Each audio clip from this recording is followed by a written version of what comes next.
All right, welcome back, folks. Dooley. Let's get into some hot topics.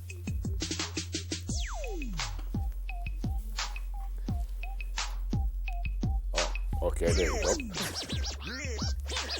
Wow. So the question is, can people who don't feel sick spread the coronavirus? And if so, should we all be wearing masks to stop it?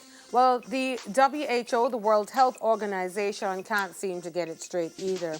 Just yesterday, the UN Health Agency scrambled to explain seemingly contradictory comments that it has made in recent days about the two related issues. Many mixed messages make controlling the pandemic much more difficult. That's what we are saying. So, according to a professor at the University of Warwick, Ivo Vlaev, he's saying that if you're giving the people confusing messages, or they're not convinced about why they should do something like wear masks, they'll just ignore you. So Friday last week, WHO changed its mask advice, recommending that people wear fabric masks if they could not maintain social distancing, if they were over 60 or had an underlying medical condition. Part of the reasoning WHO officials said was to account for the possibility of that transmission could occur from people who had the disease but weren't yet symptomatic. It still appears, according to them, that to be rare, it still appears to be rare that asymptomatic individuals actually transmit onward. And the details of how well the coronavirus spreads in different circumstances are not well understood, and it's still being studied. So there's a lot of confusion there. Yep. And on my own observation, in our own Jamaica, people have given up wearing a mask. And they're all over you without the mask. I mean, if somebody else has a mask, I then feel okay, because I'm like, okay, well, you can't transmit in my mind, and I won't be able to give it to you because you're protected. So I think one person has to have on the mask. How do you feel? Are you confused, Neville? I am confused. I saw a video recently that a scientist actually said that the masks hurt you. You shouldn't wear a mask. She was also complaining that they shouldn't have closed the beaches because the sun helps your immune system and stuff like that. But they're still suggesting that if you're an older person and you have a pre-existing condition, then somebody like you should wear a mask. Right. And you were saying, originally it came out and said, I think there's a 95% that if both of us have on the mask, right, we won't get it. Right. You know, so if you have it on and me don't have it on, there's a chance that I might get it. If none of us have it on, there's a bigger chance that we might get it, but if everybody wears it. But some people are saying, well, what happens now is you actually don't have a choice. Almost every single door, whether store or not you go to, they say you can't enter without a mask. I accidentally ran into a store. You know, you just get out of your car. But this is the thing. I've seen people jogging with a mask. Makes no sense. There's nobody next to you. I see people driving on their own. Nobody else is in the car, and you have on a mask. I really don't understand. Don't make any sense. It doesn't. And this is the thing. There are arguments that it reduces your oxygen. And that is scary. And we've heard of people, I can't breathe for long in those things. So I have to take it off and get some air. So many, well, I can tell you one thing about this whole COVID-19 pandemic and the conspiracies that we're hearing, which we must listen to and do our own homework and research.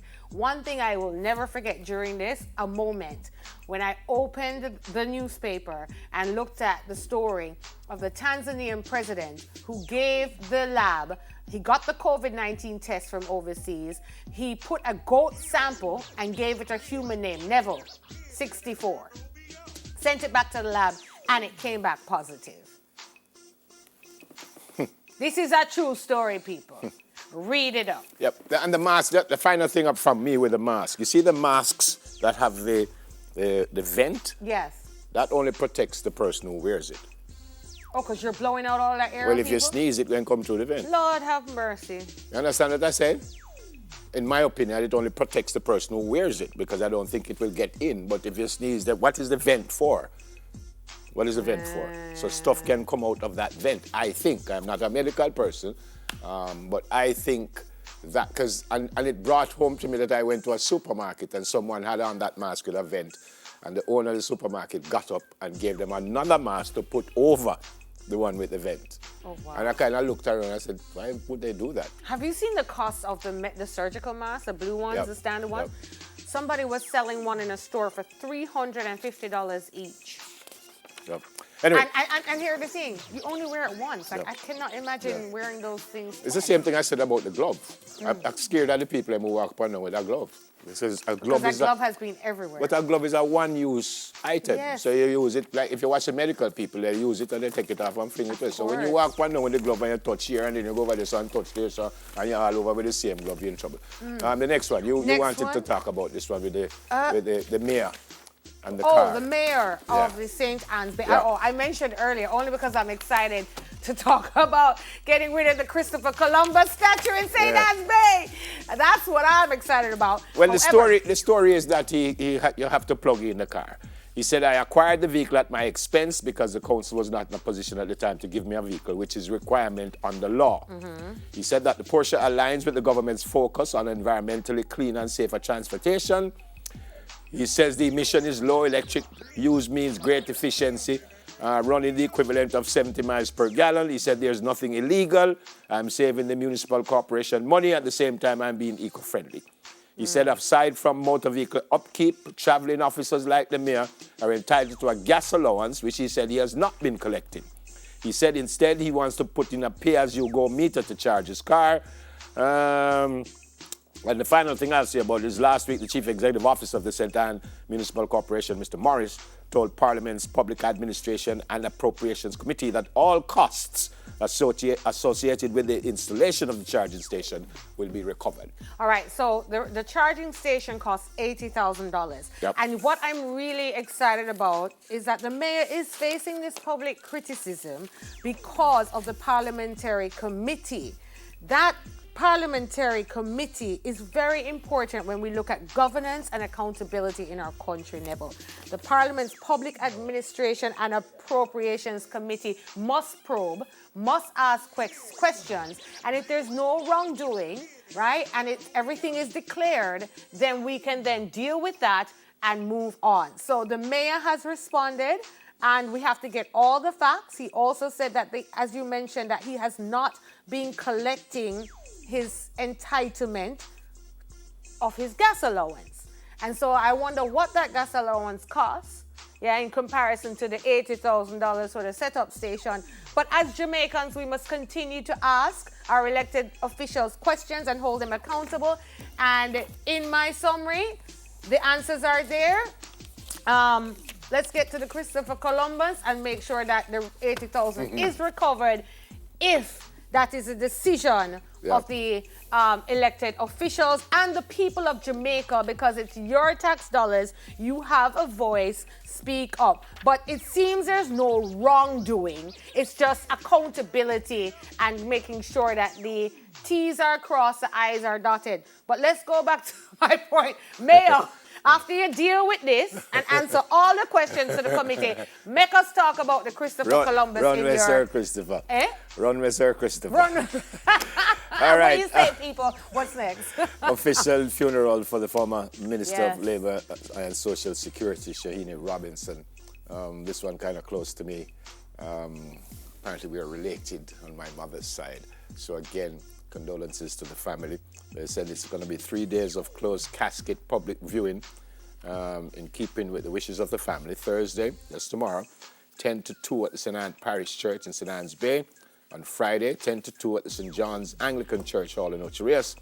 Next Tuesday, June 16, 10 to 3 at the Jamaica Labour Party headquarters at Belmont Road.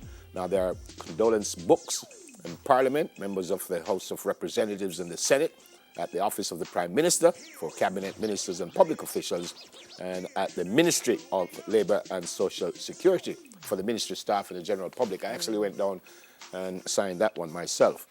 And they said today, members of Parliament will pay tribute to the late Cabinet Minister during the sitting of the House of Representatives.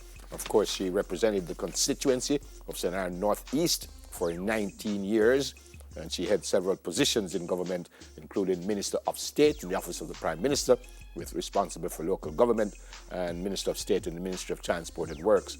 And that was in 2011. And as we said, she was the Minister of Social Labor and Social Security. I'll tell you, Neville, when Talk Up Youth had its all-island tour, teaching and educating young people about the Constitution, governance, and advocacy, it was Minister Robinson, Shahini Robinson, out of all the MPs who really sat down and was able to break down the constituency development fund in language and just step by step as to how it works. Because so many young people don't understand how governance works, what the Constitution is, what MPs can and cannot do.